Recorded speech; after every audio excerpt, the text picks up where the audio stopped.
وصليا أما بعد قال الله تبارك وتعالى في القرآن المجيد والفرقان الحميد وما أرسلناك إلا رحمة للعالمين. آئے دنیا میں بہت پاک و مکرم بن کر، آئے دنیا میں بہت پاک و مکرم بن کر، آیا نہ کوئی رحمت عالم بن کر. اسٹیج پر جلوہ افروز میر کارواں، میر مجلس، صدر مجلس، صدر جمعیت علماء ہند ضلع سہارنپور حضرت مولانا سید حبیب اللہ مدنی صاحب اور دیگر موقر ترین علماء کرام، اصل میں اللہ تبارک و تعالی نے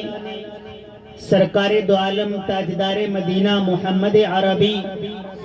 صلی اللہ علیہ وسلم کو اس دنیا کے اندر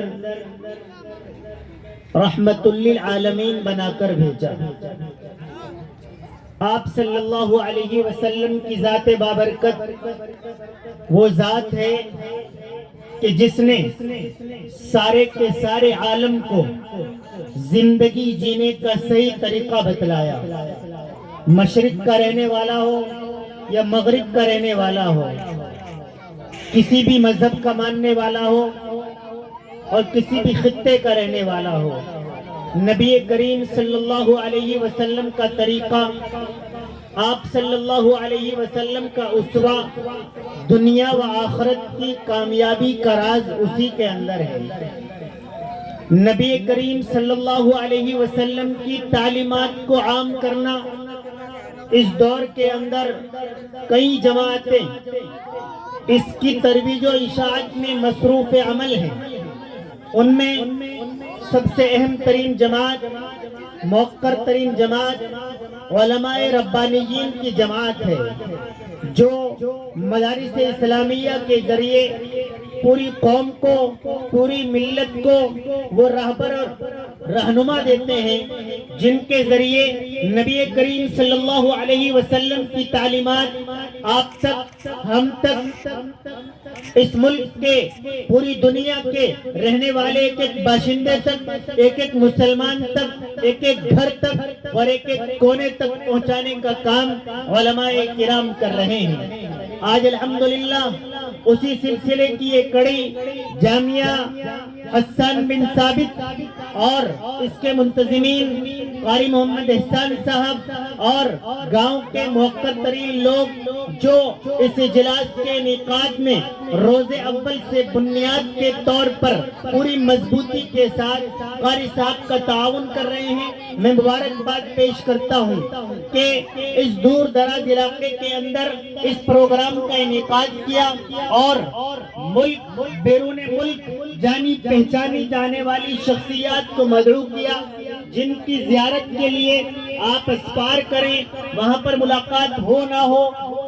دور کی بات ہے، لیکن آپ کے لیے موقر علماء کرام کو قاری احسان صاحب نے اور ان کی ٹیم نے ماشاءاللہ یہاں نگراج پور کے اندر اس اجلاس کے اندر مدعو کیا. یہ ہم سب کے لیے، پورے گاؤں کے لیے، پورے علاقے کے لیے بہت زیادہ برکتوں کی بات ہے. میں نے قرآن کریم کی جو آیت تلاوت کی ہے، اللہ تبارک و تعالی نے نبی کریم صلی اللہ علیہ وسلم کو رحمت عالم بنا کر بھیجا تھا. آپ کو رحمت للمسلمین نہیں کہا گیا، آپ کو انسانوں کے لیے رحمت نہیں بنایا گیا، بلکہ آپ کو کل عالم کے لیے رحمت بنایا گیا. آپ انسانوں کے لیے بھی رحمت ہیں، آپ جانوروں کے لیے بھی رحمت ہیں، آپ چرند پرند درند درخت زمین آسمان پہاڑ پتھر تمام کے لیے رحمت بن کر آئے. اگر کوئی ہمارا غیر مسلم بھائی یہ سمجھتا ہو کہ اللہ کے نبی صلی اللہ علیہ وسلم صرف مسلمانوں کے لیے رحمت بن کر آئے تھے تو سن لو، اللہ کے نبی صلی اللہ علیہ وسلم نے دنیا کے اندر وہ نظیر پیش کی، وہ مثال پیش کی کہ دنیا کی تاریخ اس جیسی مثال پیش کرنے سے قاصر ہے۔ اس طریقے پر اپنوں کے بیچ محمد عربی صلی اللہ علیہ وسلم جاتے ہیں تو ان لوگوں کو محسوس ہوتا ہے کہ محمد ہمارے لیے بنائے گئے ہیں۔ اگر آپ غیروں کے اندر جاتے ہیں تو انہیں یہ محسوس ہوتا ہے کہ محمد عربی صلی اللہ علیہ وسلم کو ہمارے لیے اتارا گیا ہے۔ جانور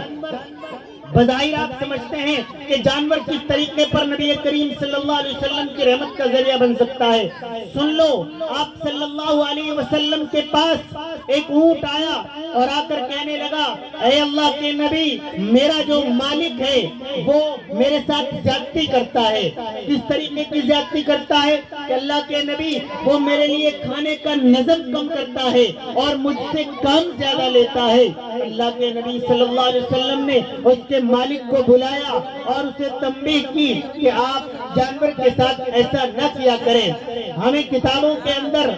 تفاسیر کے اندر، سیرت النبی کے اندر یہ معلومات حاصل ہوتی ہیں کہ اللہ کے نبی صلی اللہ علیہ وسلم کی تعلیمات میں ہے کہ آپ جانوروں کے ساتھ زیادتی نہیں کر سکتے ہیں۔ اللہ کے نبی صلی اللہ علیہ وسلم تشریف لے جا رہے ہیں، کوئی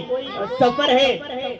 حضرات صحابہ کرام پہلے پہنچ جاتے ہیں، جہاں پر قیام کرنا ہے وہاں کی صفائی وغیرہ کرتے ہیں۔ آپ صلی اللہ علیہ وسلم دور سے دیکھتے ہیں کہ کچھ تھوڑی آگ جلی ہوئی محسوس ہوتی ہے۔ آپ صلی اللہ علیہ وسلم معلوم کرتے ہیں، اے صحابہ کرام، یہ آگ جلانے کی ضرورت کیوں محسوس ہوئی؟ صحابہ کرام نے بتایا، اللہ کے نبی، یہاں کچھ اس طریقے کے بہت چھوٹے چھوٹے جانور تھے جن کی وجہ سے آپ کو اور یہاں قیام کرنے والے صحابہ کرام کو تکلیف پہنچ سکتی تھی، اس لیے ان کی صفائی کر کے کچھ آگ لگا دی گئی۔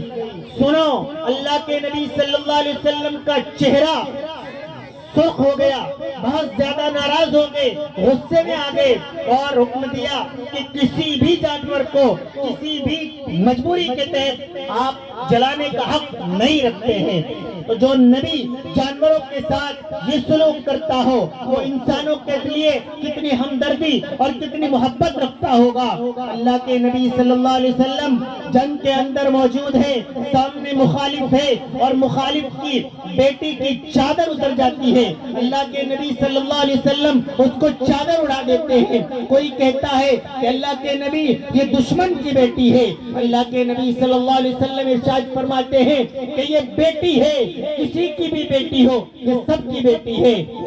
اللہ کے نبی صلی اللہ علیہ وسلم پورے عالم کے لیے رحمت بن کر آئے تھے۔ آپ صلی اللہ علیہ وسلم نے خود جو کر کے دکھایا ہے، پوری امت کو، آنے والی قوم کو، آنے والی نسلوں کو، تمام کو یہی پیغام دیا ہے کہ آپ بھی انسانیت والا کام کرنا۔ آپ اللہ کے نبی صلی اللہ علیہ وسلم کا فرمان ہے، للجار حق،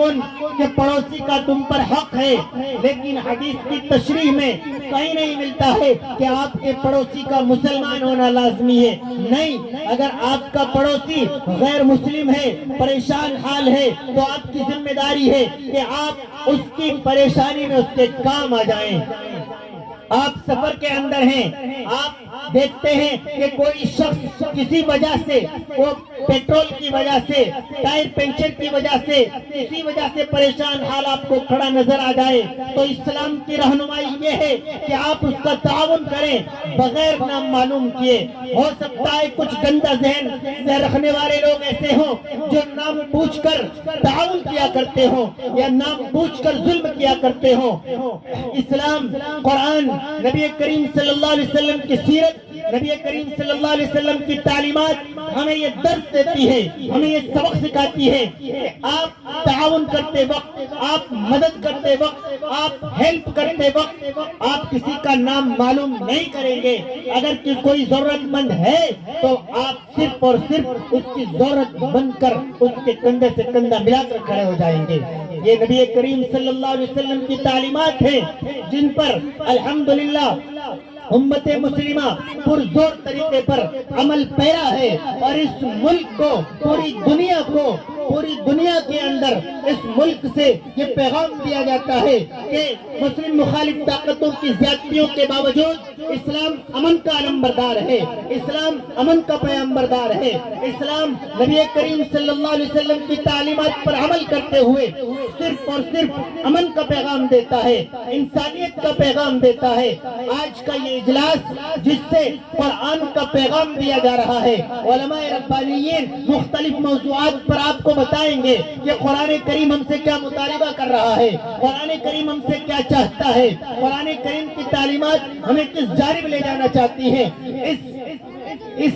پیغام کو دینے کے لیے ہمارے درمیان موقر ترین مہمان حضرت مولانا سید حبیب اللہ مدنی صاحب موجود ہیں۔ انشاءاللہ تعالی بہت جلد حضرت کا خطاب ہوگا۔ اللہ تبارک و تعالی ہم سب کو عمل کرنے کی توفیق عطا فرمائے۔ وآخر دعوانا